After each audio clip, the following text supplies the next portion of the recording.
बोला बोला छठी मैया की।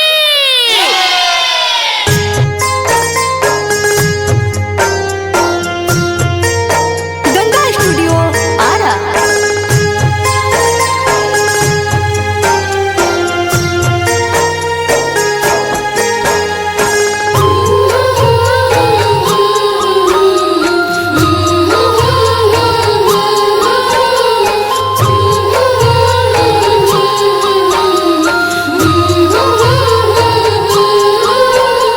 सीता माता चलली अवध से छठ करे गंगा घाट।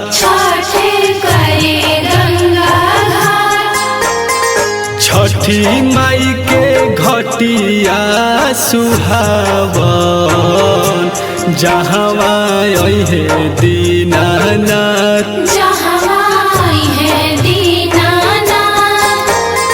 सीता माता चलली अवध से छठ करे गंगा घाट।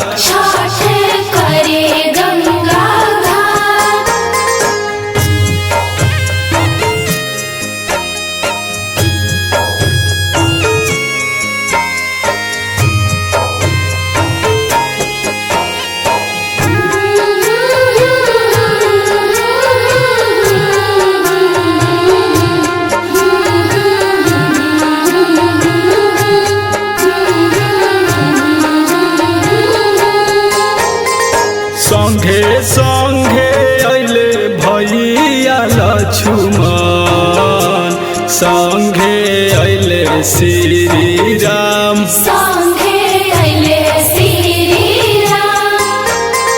भरत शत्रुघ्न भैया अइले, साथे बाणे हनुमान।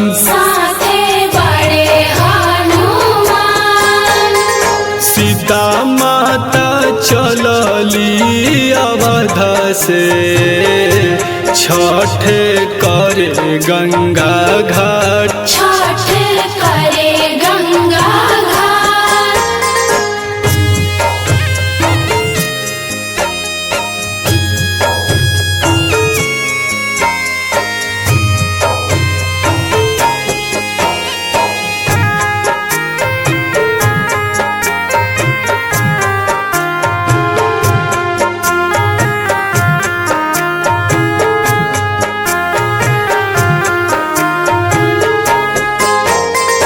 भोले बाबा ले ले बहार गौरा, गौरा गीत गावत जास।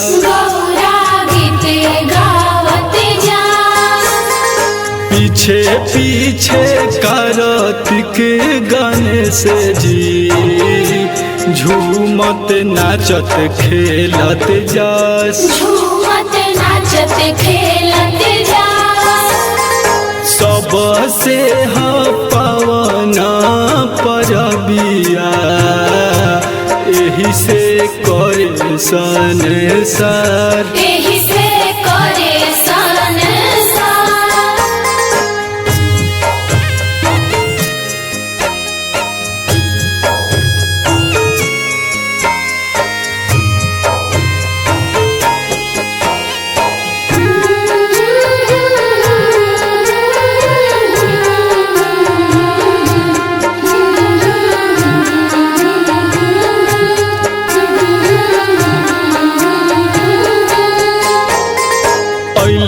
पेन के ब्रह्मा जी पियरिया, संघे सरस्वती माँ।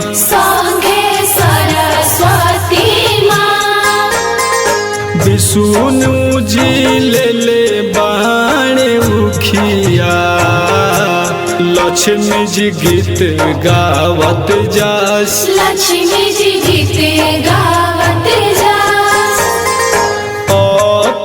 दीवाना लिखले गीतिया, परदीप करे ले गोहार।